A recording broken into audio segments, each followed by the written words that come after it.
fl-isem tal-Missier u tal-Iben u tal-Ispiritu Santu, il-grazzja ta' Sidna Ġesu Kristu, l-imħabba ta' Alla u l-għaqda fl-Ispiritu Santu tkun magħkom il-koll. Eżis ħuti nilqakom f'dan is-santwarju biex niċċelebraw flimkien din l-Ewkaristija, s-sagrament tal-Ewkaristija, fejn niltaqgħu ma' Ġesu fil-kelma li nisemgħu u kif ukoll fl-Ewkaristija, fl-ikla li nagħmlu tal-mulej. L-liturġija tal-kelma llum tkellimna dwar Ġesu li jmur fart il-pagani u jbiddel il-ħajja ta' waħda mara li tmur tagħmillu talba importanti fil-ħajja tagħha. Għalhekk bi preparazzjoni għal din l-Ewkaristija jew nitolbu l-Ġesu il-maħfra ta' xi noqqasijiet li stajna għamilna, nitolbuh ukoll biex jagħtina l-kuraġġ permezz ta' din l-Ewkaristija biex ngħixu ta' insara aħjar.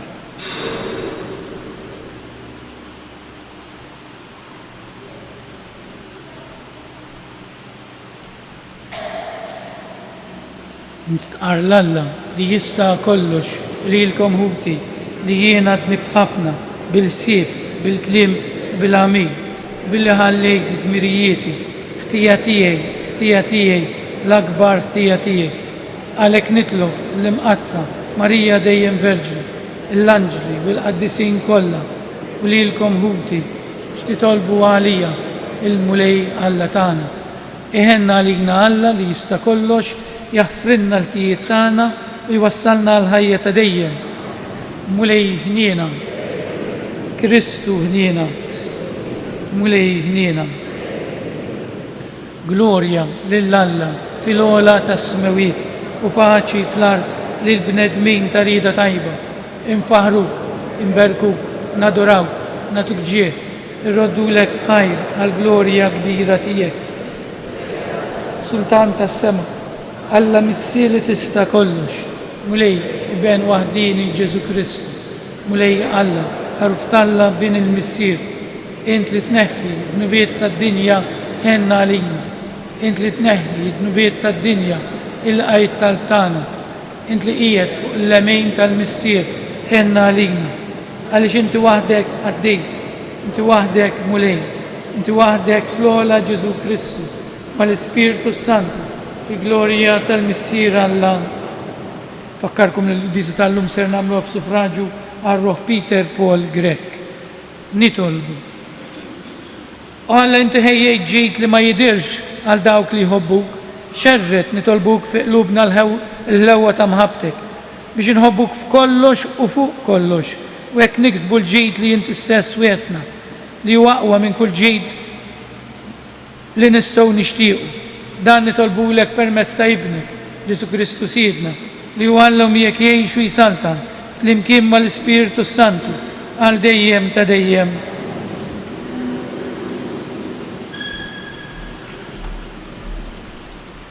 Qarrim il-ktieb tal-profeta Iżajija. Dan jgħid il-mulej, żommu s-sewwa u għamlu ġustizzja, għax is-salvazzjoni tiegħi għoda waslet u l-ġustizzja tiegħi dal-waqt feċ. U liet il-frustir li ntrabtu mal-mulej biex jaqduh u biex iħobbu isem il-mulej u jkunu għaddejja tiegħu. Kull min iħares is-sibt ma jiksrux u jżomm sieħ fil-patt tiegħi, lil dawn inwassalhom sal-muntanja mqazza tiegħi u nferraħhom f'dar it-talb tiegħi. Il-vittmi maħruqa u s-sagrifiċċji tagħhom ikunu jogħġbuni telgħin minn fuq l-artal tiegħi. Għax dari dar it-talb tissejjaħ għal popli kollha. Il-kelma tal-mulej roddu ħar lil Alla. Salm risponsorjali ngħidu flimkien ifaħruk il-popli kollha o Alla. Ngħidu flimkien ifaħruk il-popli kollha o Alla. Iħelna lina Alla u jberikna, iddawwar għal fuqna d-dija ta' wiċċu biex jinarfu fuq l-art riqatek fost il-ġnus kollha salvazzjoni tiegħek. Ngħidu flimkien ifaħruk il-popli kollha o Alla. Jitennew il-ġnus u jgħannu bil-ferħ, għax triġi l-popli bis-sewwa u l-ġnus fuq l-art intmexxihom. Ngħidu flimkien ifaħruk il-popli kollha o Alla. Ifaħruk il-popli o Alla, ifaħruk il-popli kollha. Iberikna Alla u tibża minnu l-art kollha minn tarf għal ieħor. Ngħidu flimkien ifaħruk il-popli kollha u Alla.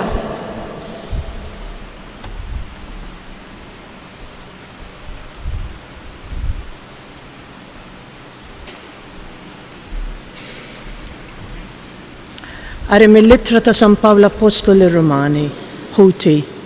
Issa ngħid lilkom il-pagani, sakemm jiena apostlu tal-pagani nibqa' nagħmel ġieħ lill-ministeru tiegħi. Bittama li nqajjem lejra ta' ġensi u hekk insalva lil xi wħud minnhom. Għax jekk it-tkeċċija tagħhom ġiebet il-ħbiberija tad-dinja ma' Alla, l-uħ tagħhom mill-ġdid xi jkun ifisser jekk mhux ħajja mill-imwiet. Alla ma jreġġax lura d-doni u s-sejħa tiegħu. Bħalma fl-modi intom ma kontux tobdu lill-Alla imma issa sibtu l-ħniena tiegħu minħabba d-diżubbidjenza tagħhom, hekk ukoll huma mhumiex jobduh minħabba l-ħniena li sibtu intom minn għandu. Ħalli issa huma wkoll isibu l-ħniena. Għax Alla ħalla l-kulħadd fil-jasar tad-diżubbidjenza biex jagħmel ħniena ma' kulħadd. Il-kelma tal-mulej. Alleluja, alleluja, alleluja. Ġesu dar il-Galilija kollha jgħallem fis-sinagogi tagħhom, ixandar l-Evanġelju tas-Saltna u jfejjaq kull xorta ta' Mart u djufija fost il-poplu. Alleluja. Alleluja, alleluja. Il-mulej ma'kom qari mill-Evanġelju skont San Mattew. F'dak iż-żmien Ġesu telaq lejn Tir u Sidon u ħarġet waħda mara Kananija minn dawk l-inħawi. U għabdet tajja tu tgħid ħenna lija mulej bin David, binti għandi fija xitan u madura ħafna. Iżda huma weġibix kelma, resqu lejh id-disċipli tiegħu jitolbuh jgħidulu eħles minna, għax ġejja tajjat warajna. Imma hu qalilhom ma ġejtx mibgħut li fannaċ l-intilfu mid-dar ta' Iżrael. Iżda hi resqet inxteħtet qudiemu u qaltlu enni mulej. U weġiba mhux sewwa tieħu l-ħobs tal-ulied u tixtħu lil-ġriewi. Ekku mulej qaltlu, iżda l-ġriewi ukoll jieklu mill-frak li jaqa' minn fuq il-mejda ta' sidienhom. Imma Ġesu weġiba u qalilha mara, il-fidi tiegħek hija kbira. Ħajsirlek kif tixtieq. Minn dak il-ħin stess binta fieqet. Il-kelma tal-mulej.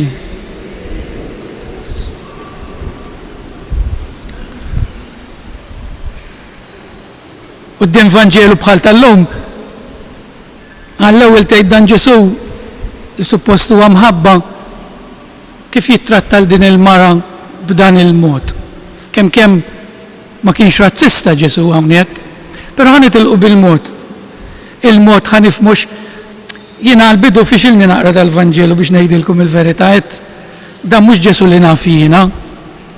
Min fejn inqala. Għandna qudiemna talba ta' mara li ma temminx, l-ewwel Ġesu mar mija fil-apostli kemm għax hawnhekk għandna tliet protagonisti, il-mara, l-Ġesu u l-apostli.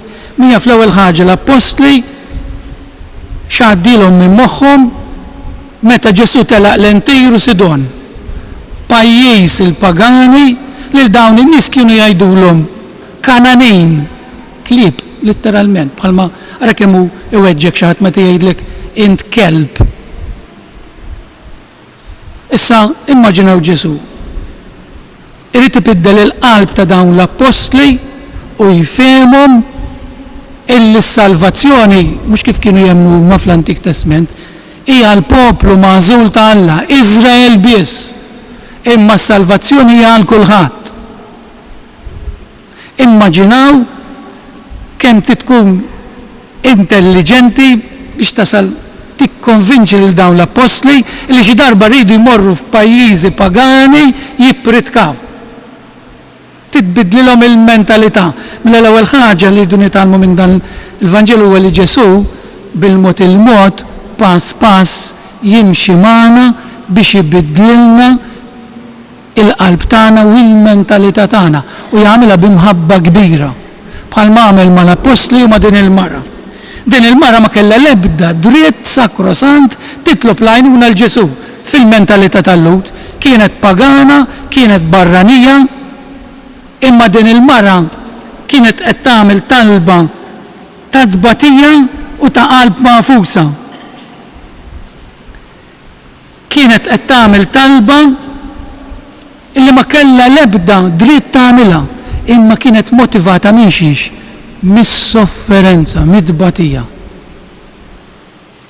Mela, id-tbatija fija skop. Tinsewx li t-tbatija tressaqna lejn Alla jippermettija, mhux irida imma jippermettija. Għax jekk Alla lila ħalaqni biex inkun ħdieħ għall-eternità, jekk kieni marda żgħira hija li tressaqni ħdejn Ġesu, jippermettija għax Alla jara il-ġid in ġenerali tiegħek. Il-ġid bħal meta ħanejdilkom u tifhmuni. Immaġinaw li ħarqatantkom tarbija għandha bżonn operation. Taf li ħatgħaddi mid-tbatija, imma taf illi dik ħatwassalha biex tgħix aħjar. Ġesu hekk jagħmel magħna. Jgħaddina minn ċerti tbatija biex nersqu lejh.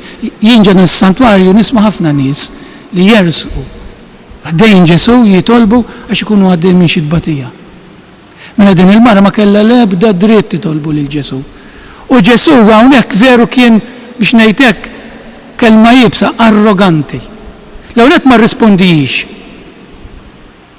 It-tieni xi l-apostlu qalulu keċċi għax ħad toħdilna rasna. Laqas irrisponda lilha. Risponda lilhom. Xaqalu lu eħles minna għax ġejja tajet warajna, immu għalilhom mhux qalilha. Injora, iktar ħaġa tista' tagħmel il-persuna tinjora. Però Ġesu mhux għax ma kienx iħobbata, rid iwassala għal xi ħaġa. Rid iwassala minn nuqqas ta' twemmina għal fidi. Ma ġejtx mibgħut ħlief għannaċ li ntilfu mid-dar ta' Iżrael. Et jaqbel mentalità tal-Lut biex bil-mod il-mod jurihom isma' jekk jiena ninbidel, jekk rajtu li ninbidel, kif ma taslux li tinbidlu intom? Ġesu qed jgħidilna jekk intom, jekk jien naħfer, jirnexxieli naħfer, jekk jien jirnexxieli naħfrilkom, jekk jien jirnexxieli naċċetta l kulħadd, intom, jiena, intom, kif ma nirnexxielniex ninbidlu? Jekk li bent Alla jinbidel għax iħobb, aħna għaliex ma jirnexxielniex ninbidlu? U naraw din il-mara tibqa' tirsisti. Iżda resqet, inxeħtet qudiemu qaltlu tinsewx li kienet qed tbagħti din il-mara, m'hemmx tbatija akbar minn dik l-omm li qed tara l-binta jew l-bina jsofri, U mara ħana l-irġiel forsi ma nistgħux nifhmuha daqs il-mara, imma mara qalu li jidha tagħmel aktar minn kollox. Taf li hu profeta, taf li hu minn mhux Kananin, taf li pagana, taf li ma temminx, taf li ma għandha l-ebda dritt, imma tibqa' tinsisti. Iżda jires qed inxteħtet qudiemu għarku btejja, enni mulej. Jien ma nafx minna jaf il-Ġesu verament, jien ngħidilkom dil-mara taf li l-Ġesu aħjar minni. Għax jien kieku qtajt qalbi. Jien kieku forsi ħan nitkellem naqra ċara x'ħana l-Alla nkellmuh ċar. Ngħid dan Alla mhux jisimgħani nibagħtu jitnellaħ. Din tafu aktar minn il-Ġesu. Din kienet qalba taf x'inhu Ġesu, għal fuq kienet pagana. Kultant jiġrilna dan, in-nies li ma jemmux jafu lil Alla aktar minnu minnek. U niżlet għall-kub tieħ qaltlu enni mulej. U Ġesu jerġa' jirrispondiha b'mod jibes. B'mod indirett qed jgħidilha mhux sew nagħti l-ikel minn tal-familja tiegħi minn ħalqu liedi u nitfgħu lil klieb. tgħidilha bil-pulit inti kelb. Għalhekk ngħidulhom Kananin. Araw kemm kien jibes Ġesu għawta. U din il-mara għax taf il-Ġesu ħajjar minnu minnek tgħidlu risposta vera sabiħa. Imma anke l-klieb jieklu minn dak li jibqa'. U Ġesu wassala biex temmen.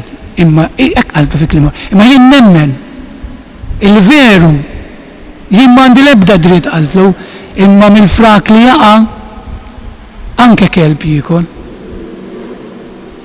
U Ġesu jgħidilha mara il-fidi tiegħek hija kbira. U din qed kemm il-darba jiena.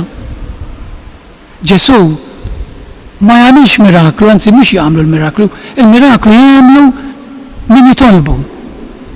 Għax il-fidi tagħhom tkun kbira.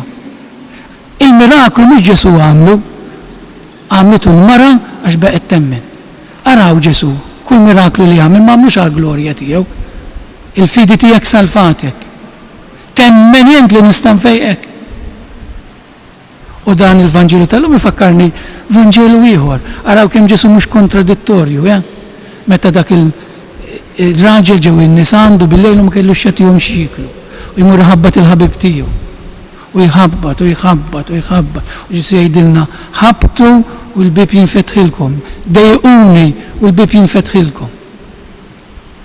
Kemm jiġu nies ġe dan is-santwarju, forsi ikunu ilhom ma jiġu knisja għax għandhom bżonn xi għajnuna. U minn hemm jerġgħu jirriturnaw għall-fidi tagħhom. Ma ħallux dan il-mument, ma ħallux il-bżonn li nimordu biex immorru ħdejn Ġesu.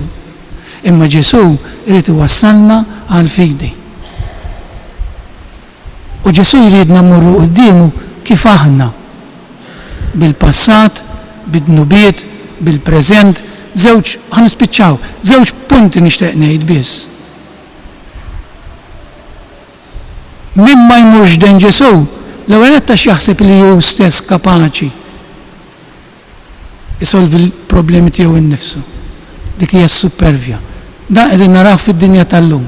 Ħafna nies qegħdin jaħsbu li nistgħu ngħixu mingħajr Alla. Kemm aħna buluħ.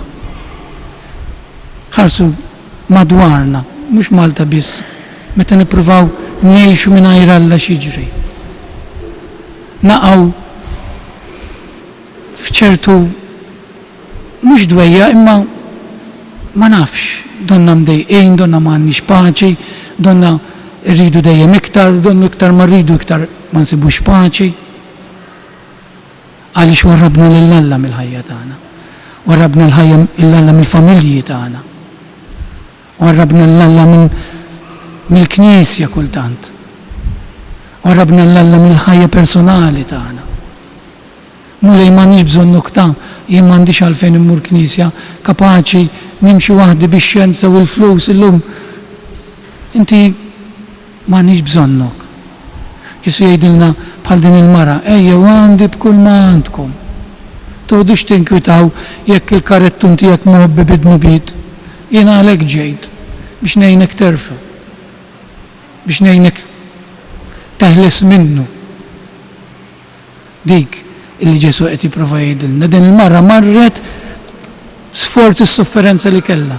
Mief kemm il-darba nersqu lil Ġesu aħna bis-sofferenzi. U Ġesu ibqgħu ċerti illi jismana. L-aktar meta aħna jiena l-aktar talb li jisma' Ġesu minn għandi huwa dan. U din nistqarra magħkom. L-ewwel nagħmel ħafna xhur nitolbu jenni. U mbagħad araw l-istess il-Vanġelu. Xi naqta' qalbi ngħidlu issa mulej. Jekk trid tenni fidejk, ħanerħija fidejk din il-problema. X'in nagħmel dak l-att ta' fidi jinbidlu l-affarijiet. Meta laqqas nibqa' ninsisti ngħidlu mulej, inti taf x'għandi bżonn. Inti taf minn xi qed imbagħti, taf l-umanità tiegħi, taf id-difett tiegħi, taf id-dnub li nqer kuljum u jarġa' naqa' fih. Imma dan hu jiena, u Ġesu jgħidlek ejja, jiena nħobbok kif int. Tinkwetax. L-importanti li temmen. Ikun infaħħar Ġesu Kristu. U bil-wieqfa u flimkien ngħidu u nistqarru l-fidi tagħna jiena nemmen f'Alla wieħed il-missier li jista' kollox li ħalaq is-sema u l-ard, dak kollu li jidher u dak li ma jidirx, f'mlej wieħed Ġesu Kristu, iben waħdini ta' Alla, imnissel mill-missier qabel kull żmien.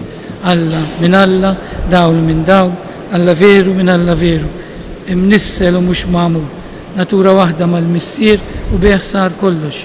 Niżel mis-smawiet għalina l-bnedmin u għal-fidwa tagħna u għal-ġisem bis-seta tal-Ispiritu Santu minn Marija Verġni u sar bniedem, salbuha għalina, mietu difnu.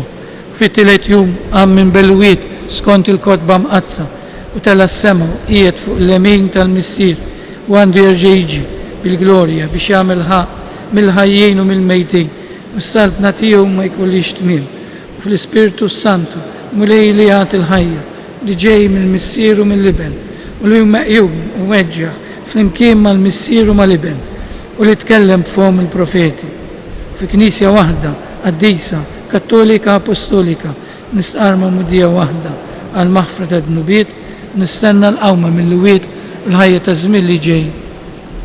Ndawru ħarsitna lejn il-mulej Alla tagħna u nqedu f'riġlejh it-talbiet tagħna bħal mamlet din il-mara Kananin.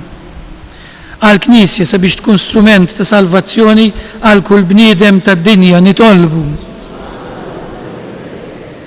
biex il-gvernijiet tad-dinja kollha jaħdmu għal waqfien mill-gwerer u għal paċi. Tolbu għalina l-koll sabiex nikbru dejjem fil-fidi tagħna li nkunu ta' eżempju għal xulxin Tolbuk mulej biex bl-interċessjoni ta' Omna Marija dbirek il-familji tagħna u tagħti l-għajnuna meħtieġa lil morda u lil persuni li jduru bihom Nitolbuk mulej missier ħanin li twettaqna bit-talbiet tagħna, int li jint it-tama tagħna bi Kristu Sidna.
Itolbu ħuti biex is-sakrifiċċju tiegħi u tagħkom ikun joġob lil Alla il-missier li jista' kollox.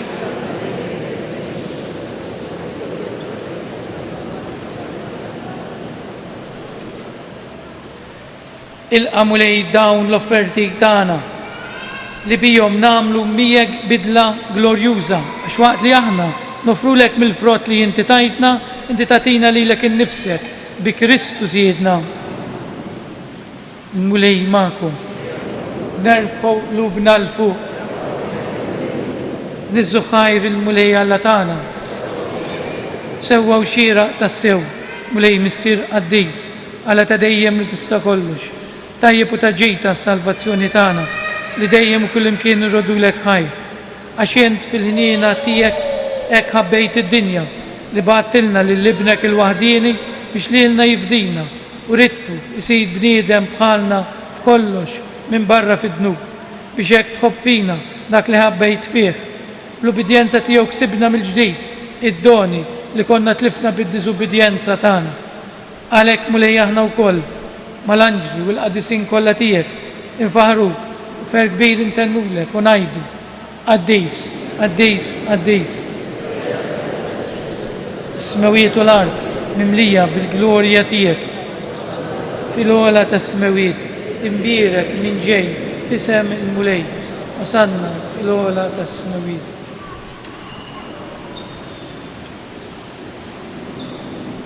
Qaddis tassew int mulej inti lajn ta' quddusija qaddis għalhekk nitolbuk dawn l-offerti bil-barka tal-Ispirtu tiegħek biex isiru għalina il-ġisem u d-dem ta' Sidna Ġesu Kristu. Li meta kien ser jirnata biex mirraħibati ħajr ħobs radlek il-ħajr birek qasam tal-disċipli tiegħu għal ħudu u kulu il-koll minn dan għax dan huwa ġismi li jingħata għalikom.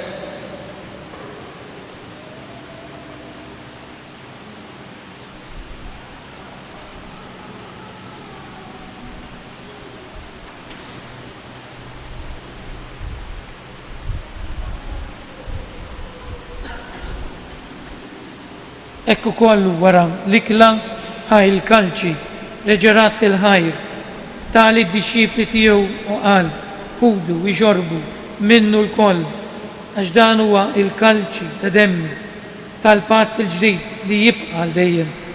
Id-dem li jxerret għalikom u għal bnedmin kollha għal maħfra ta' dnubiet. Għamlu dan tifkira tiegħi.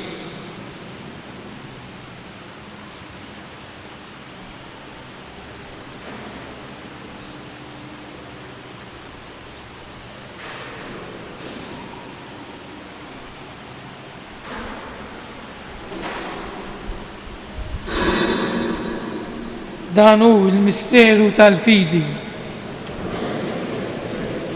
Nxandu l-ferli għaw minn tiegħek nistennewk sa ma tiġi fil-glorja.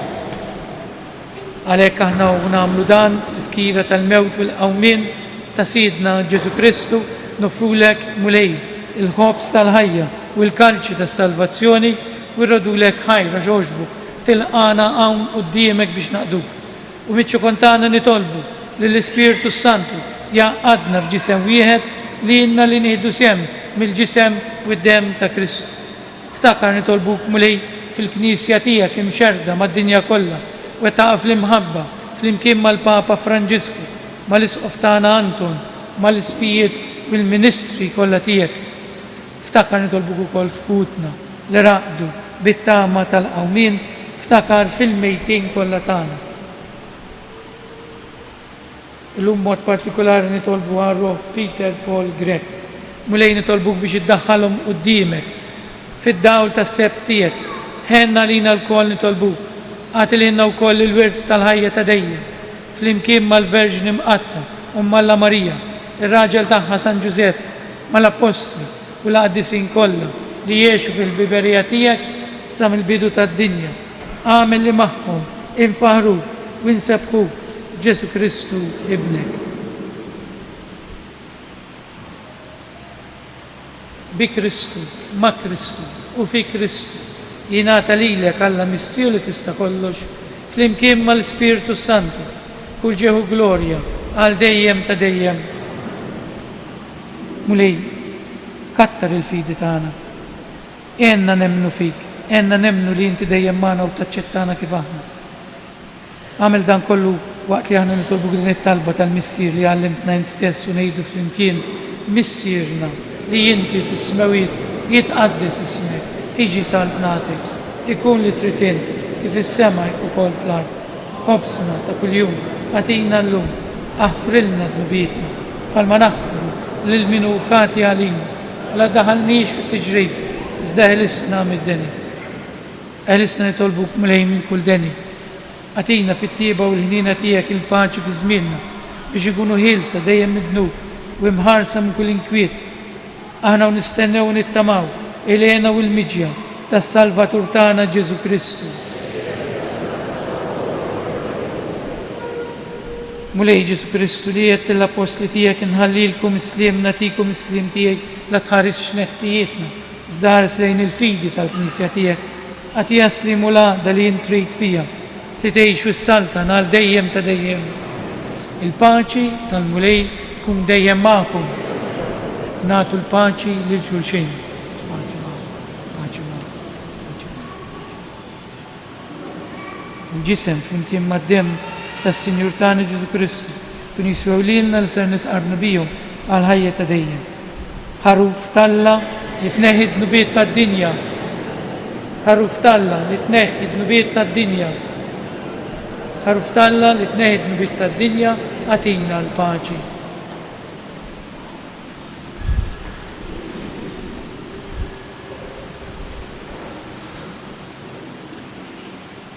Dan huwa l-ħaruf talla. Dan huwa dak li jneħħi d-nubiet tad-dinja. Ħenjin dawk li huma mistiedna għal din l-ikla tal-ħaruf.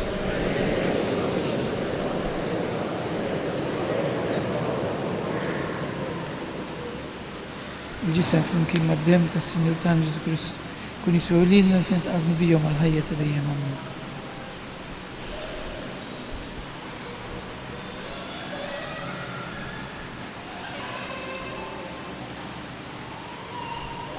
Il-dem ta' Kristu.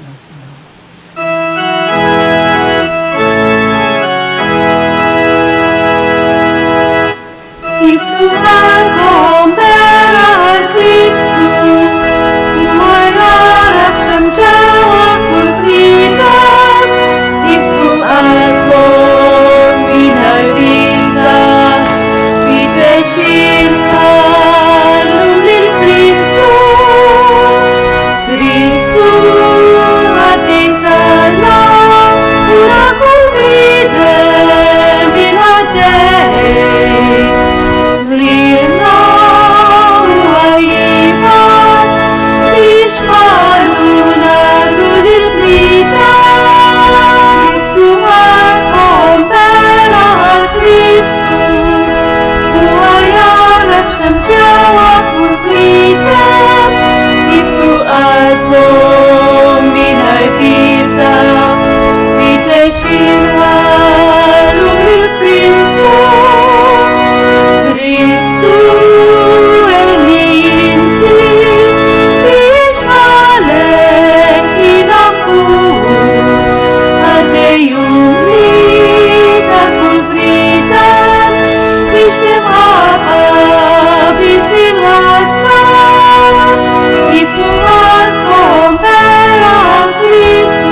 U Ġesu għatini dejjem il-kuraġġ li ma naqtax qalbi, li nibqa' nħabbat il-bib tiegħek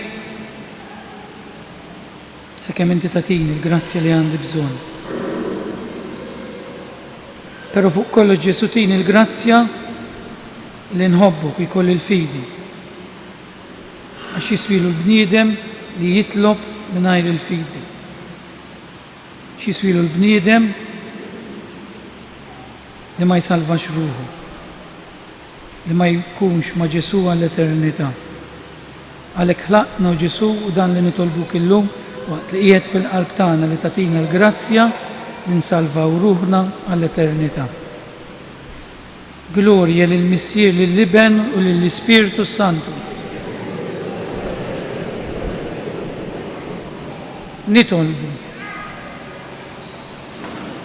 Mulej bis-sakramenti li tajtna inti tagħmilna xirka waħda ma' Kristu. Bl-umiltà kollha nitolbu fit-tieba tiegħek biex insiru nixbħuk f'din id-dinja, ħalli naslu fis-sema u nitennew għal dejjem miegħek, int li tgħix fis-saltan għal dejjem ta' dejjem. Avviż żejr tal-għoti tad-demm inħeġġukom kif tafu hemm ħafna bżonn tad-demm ta' dinja karità kbira. Minn borza demm tiegħi jew tiegħek jiena tajt id-demm għal 23 sena. Imma mbagħad qed nieħu xi pinuri ma nistax. Ġifieri minn borza tad-demm jigawdu 3 persuni. Dik jaqsmu differenti. Ġifieri fejn nistgħu minnu f'saħħtu jagħmel karità kbira. Nħeġġukom li kull minnu f'saħħtu nhar it-tlieta 22 ta' Awwissu mur jagħti d-demm bejn is-sija u l-5 ta' filgħaxija fil-Berġa tax-Xewkija. Dejjem ħudu l-ID card magħkom. Il-mulej magħkom. Iberikkom Alla li jista' kollox, il-Missier, l-Iben u l-Ispiritu Santu. Morru fil-paċi ta' Kristu. Min qalbi nawguralkom il-ġurnata tal-ħadd it-tajba.